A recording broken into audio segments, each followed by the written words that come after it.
नमस्ते दोस्तों। Horror story with Bajrang में आपका एक बार फिर से स्वागत है। तैयार हो जाइए, क्योंकि आज की कहानी आपके दिल की धड़कनें तेज कर देगी।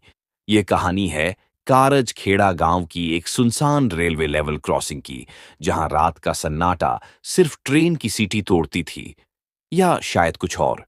एक साधारण गेटमैन की जिंदगी में आई वो खौफनाक रात, जिसने न सिर्फ उसकी जिंदगी बल्कि उसके पूरे परिवार को हिला दिया।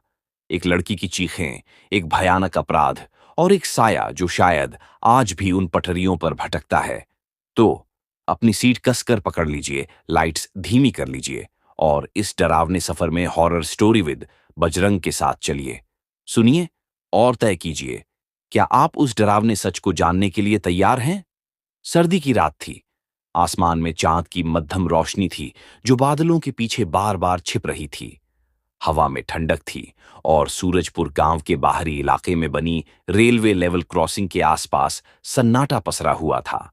ये जगह ऐसी थी जहां दिन में तो कुछ लोग अपनी साइकिलों, बाइकों या पैदल आते जाते थे, लेकिन रात के समय यह पूरी तरह सुनसान हो जाती थी। केवल एक छोटा सा रेलवे केबिन था, जिसमें एक पुराना बल्ब टिमटिमाता रहता। उस केबिन में रहता था रमेश यादव, एक साधारण सा इंसान जिसकी उम्र 50 के आसपास थी। रमेश हाल ही में इंडियन रेलवे में गेटमैन की नौकरी पर लगा था। रमेश का चेहरा मेहनत और जिंदगी की थकान का गवाह था। उसकी आंखों में एक अजीब सी चमक थी, शायद नई नौकरी की जिम्मेदारी या गांव की सादगी की वजह से। उसका काम था लेवल क्रॉसिंग का गेट खोलना और बंद करना। दिन में यह काम आसान लगता था। गांव के लोग अपनी साइकिलें या बाइक लेकर गेट के नीचे से निकल जाते। रमेश उन्हें रोकने की कोशिश करता, अरे रुको, ट्रेन आने वाली है, लेकिन लोग उसकी बात को हल्के में लेते। रमेश भैया, ट्रेन तो अभी दूर है, कहकर हंसते और निकल जाते। कुछ लोग तो गेट बंद होने के बावजूद नीचे से रेंगकर पार चले जाते। रमेश बड़बड़ाता, लेकिन फिर चुप हो जाता। लेकिन रात का समय अलग था। रात में यह जगह बदल जाती थी। सन्नाटा इतना गहरा होता कि दूर से आने वाली ट्रेन की आवाज मीलों पहले सुनाई देती। रमेश अपने केबिन के बाहर एक पुरानी लकड़ी की कुर्सी पर बैठता। उसके पास एक लाठी थी, जो उसे थोड़ा हौसला देती थी। उसके साथ था एक छोटा सा रेडियो, जो कभी-कभी पुराने गाने बजाता। रात की ड्यूटी में वह अकेला होता और सन्नाटे में उसकी अपनी सांसों की आवाज भी उसे सुनाई देती। उस रात नवंबर 2008 की एक ठंडी रात कुछ अलग था। रमेश अपनी कुर्सी पर बैठा था। उसने अपनी पुरानी शॉल कंधों पर डाली हुई थी। रात के करीब 11:30 बजे थे। ट्रेन अभी आधे घंटे बाद आने वाली थी। उसने गेट बंद कर दिया था, जैसा कि उसका नियम था। आसपास कोई नहीं था, सिवाय उस हवा के जो पेड़ों की पत्तियों को सरसराहट दे रही थी। रमेश ने अपनी लाठी को जमीन पर टिका रखा था और रेडियो पर बज रहे गाने को सुन रहा था। गाना बीच बीच में टूट रहा था, शायद सिग्नल कमजोर था। तभी दूर से हेडलाइट्स की रोशनी दिखी। एक कार तेजी से लेवल क्रॉसिंग की ओर बढ़ रही थी। रमेश ने सोचा, रात को इस सुनसान जगह पर कार, शायद कोई रास्ता भटक गया होगा। उसने अपनी लाठी उठाई और गेट की ओर बढ़ा। कार गेट के ठीक सामने आकर रुकी। उसकी हेडलाइट्स इतनी तेज थीं कि रमेश की आंखें चूंधियां गईं। उसने हाथ से आंखों को ढका और आवाज लगाई, कौन है? रात को यहां क्या कर रहे हो? कोई जवाब नहीं आया। इसके बजाय कार का ड्राइवर नीचे उतरा। उसका चेहरा सख्त था और उसकी आंखें लाल थीं, जैसे उसने बहुत शराब पी हो। उसने अपने कंधे पर एक बैग लटकाया हुआ था। उसने पीछे का दरवाजा खोला और चिल्लाया, निकालो इसे बाहर, साली को आज सबक सिखाएंगे। उसकी आवाज में गुस्सा और नशा दोनों थे। रमेश के कानों में यह आवाज बिजली की तरह गूंजी।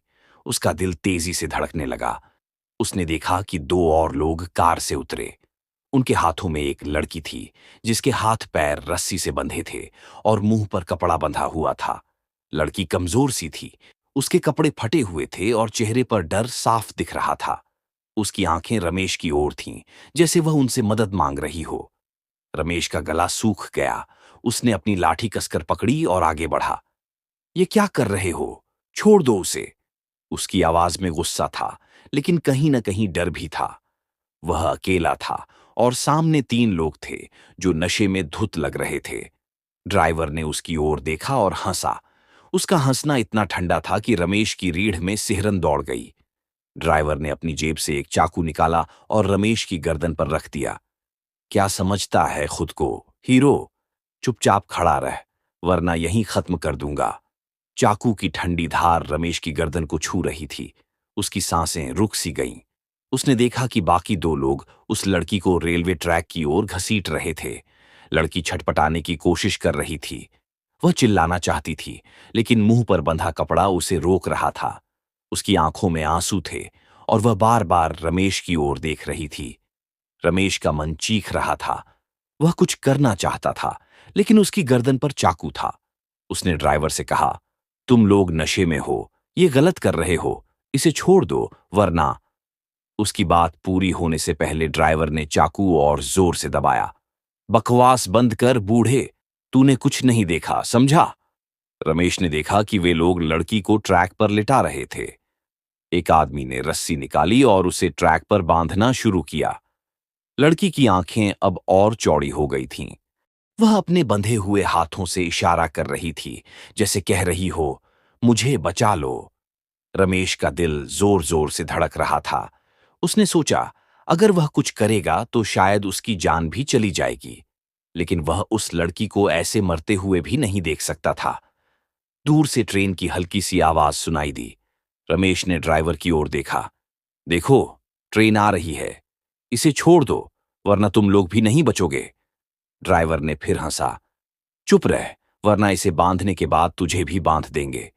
लड़की अब और जोर से छटपटा रही थी। उसकी आंखों में मौत का डर साफ दिख रहा था।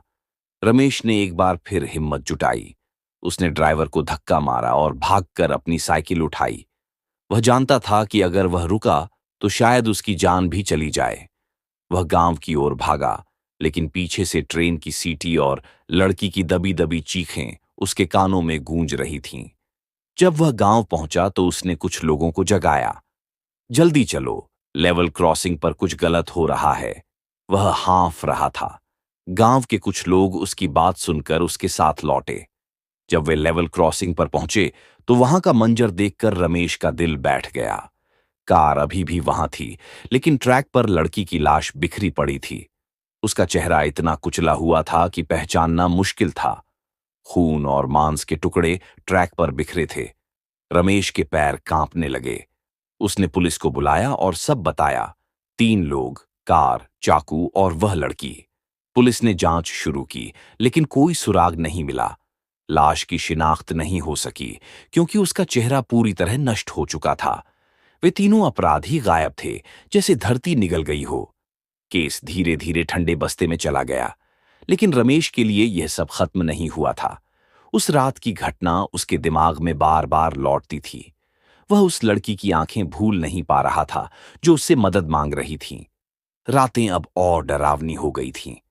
रमेश को नींद नहीं आती थी। जब भी वह आंखें बंद करता, उसे उस लड़की की चीखें सुनाई देतीं। उसे लगता कि वह अभी भी ट्रैक पर है, उसकी ओर देख रही है। उसकी पत्नी शांति और उसका बेटा रवि उसकी हालत देखकर परेशान थे। शांति ने कहा, यह नौकरी छोड़ दो, ये जगह ठीक नहीं है। लेकिन रमेश सुनने को तैयार नहीं था। उसे लगता था कि अगर वह नौकरी छोड़ देगा तो वह उस लड़की के साथ और नाइंसाफी करेगा। लेकिन यह केवल शुरुआत थी। रमेश को अब हर रात लेवल क्रॉसिंग पर एक साया दिखता, एक आकृति जो ट्रैक पर लेट जाती। वह अपने केबिन में बैठा रहता और उसे लगता कि कोई उसके पीछे खड़ा है। वह पलट कर देखता, लेकिन वहां कोई नहीं होता। उसकी जिंदगी अब एक डरावने सपने में बदल चुकी थी। उस भयावह रात के बाद रमेश यादव वही इंसान नहीं रहा। वह पहले जैसा हंसमुख, मेहनती गेटमैन नहीं था, जो अपने काम को लेकर गर्व करता था। उसकी आंखों में अब एक खालीपन था, जैसे उसकी आत्मा का एक हिस्सा उस रेलवे ट्रैक पर ही छूट गया हो। वह रात, जब उसने उस लड़की को ट्रेन के नीचे कुचलते देखा, उसके दिमाग में बार बार लौटती थी। उसकी चीखें, उसकी आंखों में बेबसी और उसकी मदद की गुहार। ये सब रमेश के लिए एक अंतहीन दुःस्वप्न बन चुका था। रमेश की पत्नी शांति और उसका 10 साल का बेटा रवि उसकी हालत देखकर परेशान थे। शांति को समझ नहीं आ रहा था कि वह अपने पति को इस सदमे से कैसे निकाले। रमेश अब रातों को सो नहीं पाता था। जब भी वह आंखें बंद करता, उसे उस लड़की का चेहरा दिखता। वह ट्रैक पर लेटी होती और उसकी आंखें रमेश को घूर रही होती, जैसे कह रही हों, तुमने मुझे क्यों नहीं बचाया। कभी कभी उसे लगता कि कोई उसके केबिन में खड़ा है, लेकिन जब वह पलट कर देखता तो वहां कोई नहीं होता। शांति ने कई बार रमेश से कहा, यह नौकरी छोड़ दो, ये जगह ठीक नहीं है। तुम्हें कुछ हो गया तो मैं और रवि क्या करेंगे। लेकिन रमेश सुनने को तैयार नहीं था। उसे लगता था कि नौकरी छोड़ना उस लड़की के साथ और नाइंसाफी होगी। वह सोचता, अगर मैंने उस रात हिम्मत दिखाई होती तो शायद वह जिंदा होती। यह अपराध बोध उसे अंदर ही अंदर खाए जा रहा था। रात की ड्यूटी अब रमेश के लिए एक यातना बन चुकी थी। सूरजपुर की लेवल क्रॉसिंग, जो पहले एक साधारण कार्यस्थल थी, अब एक डरावनी जगह बन गई थी। रमेश को हर रात वहां एक साए जैसी आकृति दिखती। वह ट्रैक पर लेटी होती और जब ट्रेन की आवाज नजदीक आती तो वह आकृति गायब हो जाती। रमेश ने कई बार अपने साथी गेटमैन को बताया, लेकिन वे उसकी बात को मजाक में उड़ा देते। रमेश भैया, तुम ज्यादा सोचते हो, रात की ड्यूटी में दिमाग ऐसा ही चलता है, वे हंसते हुए कहते। लेकिन रमेश जानता था कि यह उसका वहम नहीं था, वह साया असली था। एक रात उसने हिम्मत जुटाकर शांति को अपने साथ लेवल क्रॉसिंग पर बुलाया। तुम्हें लगता है मैं पागल हो गया हूं, है ना? आज मैं तुम्हें दिखाऊंगा कि मैं सच बोल रहा हूं। शांति डरते डरते उसके साथ गई। रात के 2:30 बजे थे। ट्रेन आने वाली थी। रमेश अपनी कुर्सी पर बैठा था और उसकी आंखें ट्रैक पर टिकी थीं। अचानक वह चिल्लाया, देखो, वहां वो लड़की, वो ट्रैक पर लेटी है। देखो, वो मेरी ओर मुस्कुरा रही है। शांति ने ट्रैक की ओर देखा, लेकिन उसे कुछ नहीं दिखा, केवल काली रात और ट्रैक की चमकती पटरियां थीं। उसने रमेश का हाथ पकड़ा और कहा, रमेश, वहां कुछ नहीं है, तुम थक गए हो, चलो घर चलें। लेकिन रमेश गुस्से में चिल्लाने लगा, मैं पागल नहीं हूं, वो वहां है, तुम लोग मुझे क्यों नहीं समझते। शांति की आंखों में आंसू आ गए। वह समझ गई थी कि रमेश किसी गहरे सदमे में है। रवि, जो उस समय छोटा था, अपने पिता की बातों से डर जाता। रमेश उसे अपने पास बुलाता और कहता, रवि बेटा, मैं सच कह रहा हूं, वो लड़की की आत्मा वहां है, वह हर रात ट्रैक पर लेटती है। तुम भी मुझे पागल समझते हो, है ना? रवि की आंखों में आंसू आ जाते, लेकिन वह कुछ नहीं कह पाता। वह अपने पिता को गले लगाता और कहता, नहीं बाबा, मैं आपको पागल नहीं समझता। लेकिन सच तो यह था कि रवि भी धीरे धीरे डरने लगा था। उसे लगता था कि शायद उसके पिता का दिमाग सचमुच खराब हो गया है। घर में तनाव का माहौल बन चुका था। शांति अकेले में रोया करती। वह रमेश को डॉक्टर के पास ले जाना चाहती थी, लेकिन रमेश मानता नहीं था। मुझे कोई बीमारी नहीं है, वह गुस्से में कहता। वो लड़की वहां है, मैंने उसे देखा है। रमेश ने शराब पीना शुरू कर दिया। वह हर रात अपने केबिन में शराब की बोतल लेकर जाता, ताकि उस लड़की के ख्यालों से छुटकारा पा सके। लेकिन शराब भी उसका दर्द कम नहीं कर पा रही थी। उल्टा वह और गहरे अंधेरे में डूबता जा रहा था। एक रात कुछ ऐसा हुआ जिसने सबको चौंका दिया। रात के 2:28 थे। रमेश अपनी कुर्सी पर बैठा था। शराब की बोतल उसके पास थी। वह नशे में था, लेकिन उसकी आंखें ट्रैक पर टिकी थीं। तभी दूर से हेडलाइट्स की रोशनी दिखी। एक सफेद कार तेजी से लेवल क्रॉसिंग की ओर बढ़ रही थी। रमेश चौंक गया। उसने अपनी लाठी उठाई और गेट की ओर बढ़ा। कार गेट के पास रुकी। रमेश ने कार की ओर देखा। 2 लोग बाहर निकले। उनके चेहरे देखकर रमेश के होश उड़ गए। वे वही 2 लोग थे, राजू और सूरज, जो उस रात उस लड़की को ट्रैक पर बांध रहे थे। रमेश का दिल जोर जोर से धड़कने लगा। उसने चिल्लाकर पूछा, तुम लोग यहां क्या कर रहे हो? लेकिन कोई जवाब नहीं आया। तभी उसे ट्रेन की तेज आवाज सुनाई दी। ट्रेन बहुत नजदीक थी। रमेश ने गेट की ओर भागने की कोशिश की, लेकिन तभी एक जोरदार धमाका हुआ। ट्रेन कार से टकराई। चारों ओर मलबा बिखर गया। रमेश ने ट्रैक की ओर देखा। कार के टुकड़े और 2 लोगों की लाशें बिखरी पड़ी थीं। लेकिन तभी उसे एक चीख सुनाई दी। वह उस ओर बढ़ा तो उसे राजू दिखा, जो जख्मी हालत में था। उसका खून बह रहा था, लेकिन वह जिंदा था। रमेश ने तुरंत पुलिस को बुलाया। राजू को अस्पताल ले जाया गया। जब वह होश में आया तो उसने सारी सच्चाई उगल दी। उसने बताया कि वह सूरज और उनका एक और दोस्त विक्रम दलाली का धंधा करते थे। उस लड़की ने उनके साथ काम करने से मना कर दिया था। उसने कई बार भागने की कोशिश की, जिससे गुस्से में आकर उन्होंने उसे ट्रैक पर बांध दिया। लेकिन उस रात के बाद उन्हें सपने में वही लड़की दिखती थी। वह उन्हें ट्रैक पर घसीटती और ट्रेन के नीचे कुचल देती। राजू ने बताया कि उस रात जब वे कार से जा रहे थे, अचानक एक काला धुआं उनके सामने आया। उसमें से उस लड़की की आवाज आई। कार अपने आप ट्रैक पर रुक गई और फिर ट्रेन ने सब खत्म कर दिया। रमेश यह सब सुनकर और डर गया। उसे लगने लगा कि वह लड़की उसका भी पीछा कर रही है। उसने उसी दिन गेटमैन की नौकरी छोड़ दी और अपने परिवार के साथ गांव वापस चला गया। लेकिन सपने नहीं रुके। हर रात वह लड़की उसे ट्रैक पर घसीटती। वह उससे माफी मांगता, लेकिन वह उसे ट्रेन के नीचे ले जाती। कुछ महीनों बाद अखबार में खबर आई कि राजू ने उसी लेवल क्रॉसिंग पर आत्महत्या कर ली। रमेश को लगा कि शायद अब वह लड़की की आत्मा शांत हो गई है, लेकिन वह गलत था। एक रात रमेश और रवि टहलने निकले। रमेश ने रवि से कहा, बेटा, अगर मैं उस रात हिम्मत करता तो शायद उसे बचा लेता, लेकिन मेरे दिमाग में तुम और तुम्हारी मां का ख्याल आया। रवि ने उसे समझाया, बाबा, आप चाहकर भी कुछ नहीं कर सकते थे। आपके गले पर चाकू था। रमेश ने हल्के से हंसा और कहा, तू घर जा, मैं थोड़ी देर में आता हूं। उस रात रमेश घर नहीं लौटा। अगले दिन पुलिस ने बताया कि उसने लेवल क्रॉसिंग पर आत्महत्या कर ली। रवि और शांति सदमे में थे।